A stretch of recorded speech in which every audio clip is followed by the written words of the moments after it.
Alright, today I am going to show you how to create, share, and collect data for students with IEPs and IEP goals in the general ed classroom with their general ed teachers. So the first thing you have to do is be logged into your Google account, then go to Drive.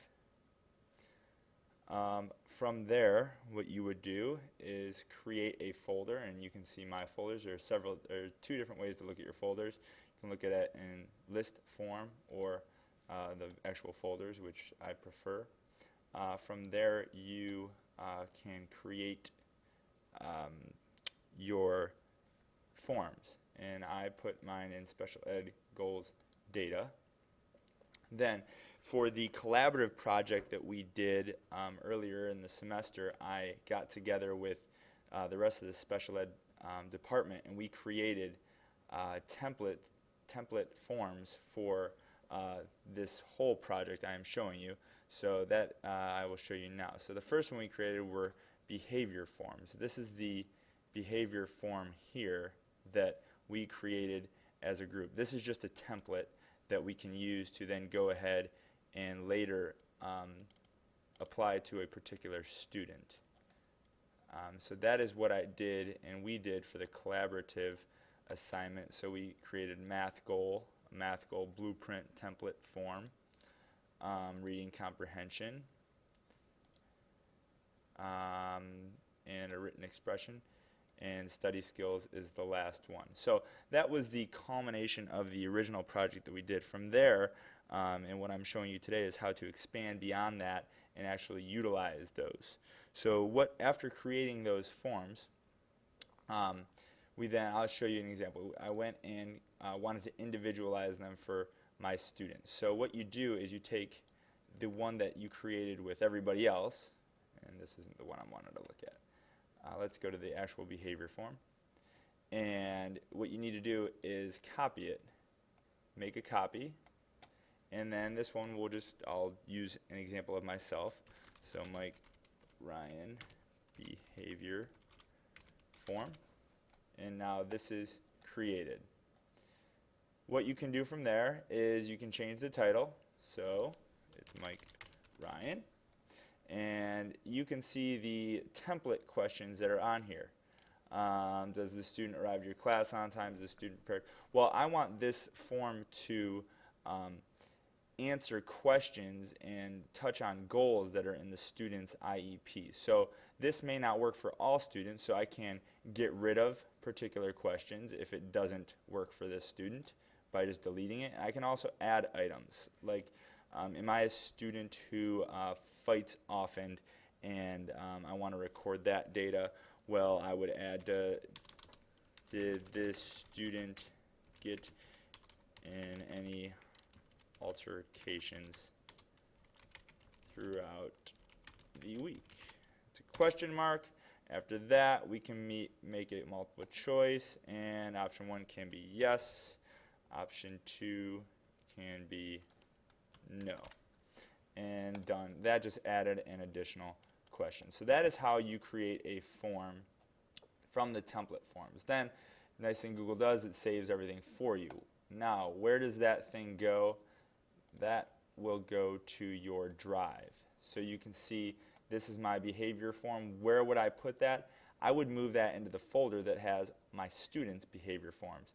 And that is within my caseload. So that's my caseload folder I have already created. And then after you create a form, it automatically creates a response form for you. And that's what this looks like. It timestamps, has the date and all the questions that you included on that form, and I'll show you more of that later. So I would take that and move it into where my responses will come from, and I'll show you how to do that later on. So simply dragged it, and it is now where I want it. So that is how you individualize the students, back to special ed goals, the students' forms. Okay. Now, I guess a good thing to do is show you how to create a folder. So I created my caseload folder. Simply go to create a folder, call this one my caseload 2014-15 school year. Create, and you can see that right within this, and I could save anything I wanted by just dragging it there. I don't need that folder, so I'm going to get rid of it. All right, so what I did is this is my entire caseload, and as you can see, I did have my student's name, but for the sake of this project, just use their initials, and these are all of my students' forms. Okay, and I created them the way that I just showed you. So now that they're individualized, how do I get them out to the teachers for them to help me collect the data? Well, this is an example of a form, and they wouldn't fill this form out. They would have to view the live form, and they would fill this sheet out right here. So what's the date? Well, today's date is the 26th. The student demonstrated comprehension skills that allowed him or her to respond comprehension questions with what % accuracy. We'll say they did 75% accurate work on this week's comprehension checks. The comprehension check came from what type of assessment? It could have been an informal assessment that week. Where did the student's comprehension for this material rank among the rest of the class? Well, 75% was pretty good on this particular assignment, so they're probably in the highest third. And do you feel the student gave a best effort towards this assignment? Yeah, I thought he did very well. Submit it. That is what the teachers will do. But how do you get it out to them? Well, you have to, the way I did it, the easiest way I could come up with, view the live form. All right, so now I'm in the live form. I'm going to take you back. I'm going to leave this open and take you back to the beginning. All right, you need to create, first of all, create a folder. And the folder that I created is titled Teachers Data Sheets. So these are all the teachers that I deal with that have my students in their class. Bader, and I created sheets for them. How do you do that? Create a document and then simply type something like Megan Data's behavior form. Go ahead and title it as Bader's data form. And Bader is one of the teachers here. And then what do you do from there? Well, what form do I have open? This is Andrew's form, and this is the form that I'm trying to share with her. So go back to that form and simply type in Andrew's data. All right, from there we have to create a link. So simply copy the live form link, go back to the teachers and click the insert link. The link is right here, paste it. Now that is a live link. All right. So we have this form, Bader's data form, that I just created. I'm going to call it something else because I already have a form created for her. So we'll give it her first name. So I can show you then how I would create this for her. So back to the beginning, I can just exit out of all of that back here. Where did all that go? I just created that document. It goes back to my drive. Should have, maybe it didn't this time. Let's find it. It is in, it's called Megan's, there it is. All right, so Megan's data form. Oh, it's right here. It is in this document. And that link, her responses will take you to that response sheet I showed you earlier. So let me show you what she would get.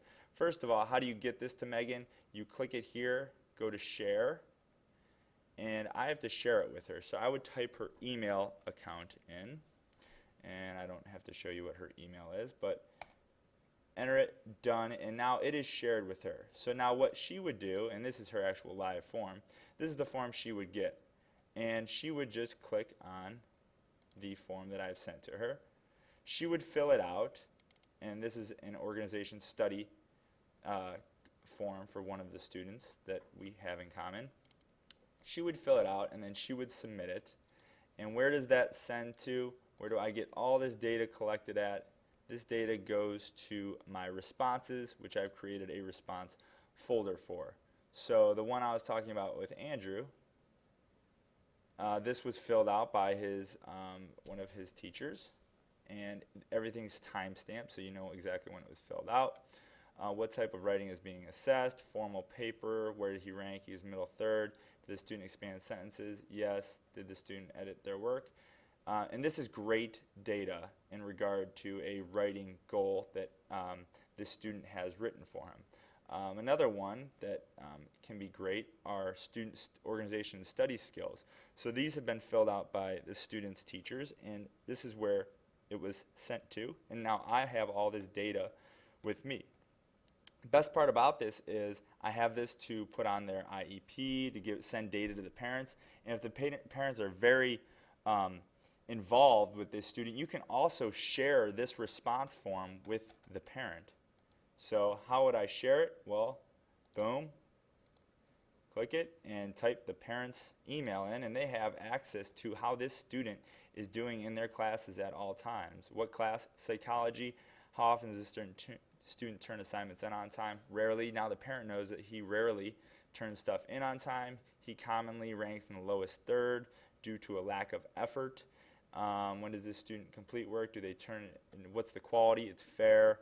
D. So this is very good stuff that you could share with parents.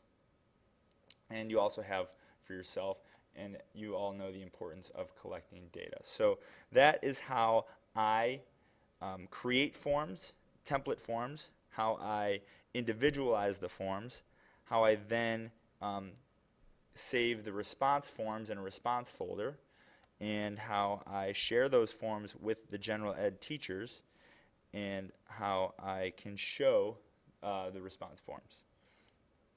The last thing I have to do to help myself is I have to send a reminder out to the teachers every Friday, because I don't expect them to remember to fill this stuff out. So what I did is in my email, I have gone to my calendar, and every Friday, we're on spring break this week, so I didn't do it this coming Friday. But every Friday, I saved for myself to email teachers, and this pops up every morning, every Friday morning.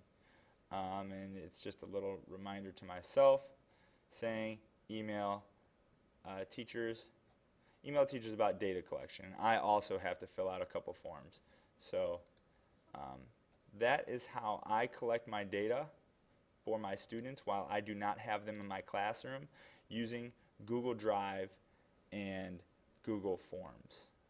If you have any questions about this, you can email me at ryanm@avonlocalschools.org, and I can give you more information on this. Hope it helps. Thank you.